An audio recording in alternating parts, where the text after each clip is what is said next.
Salut et bienvenue dans l'épisode 9 de Complètement Conf, le feuilleton des conférences de presse des rugbymen de l'ASM Clermont. Parmi eux, Georges Moala qui revient doucement après une blessure au pied. I'm just happy that I can come back and play now.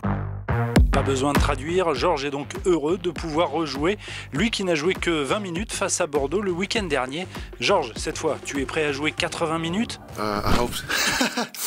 Et comme une bonne nouvelle n'arrive jamais seule, Georges Moala a participé récemment à un camp d'entraînement avec la sélection des Tonga.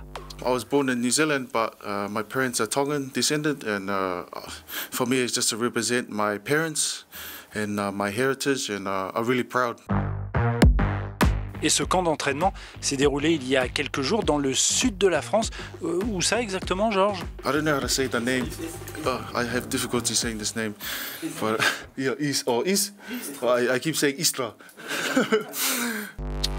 Et si tout se passe bien, eh bien le 3/4 centre de l'ASM pourrait honorer sa première sélection avec les Tonga le 5 novembre prochain face à l'Espagne. Plutôt sympa, non, Georges ? Yeah, because I don't think I have many more years to play rugby, unfortunately. La carrière d'un sportif de haut niveau est plutôt courte en effet. Mais revenons à nos moutons. Ce week-end, l'ASM Clermont se déplace à Castres. Ce ne sera pas une partie de plaisir et ce n'est pas Julien Ledévédec, entraîneur de la touche, qui dira le contraire.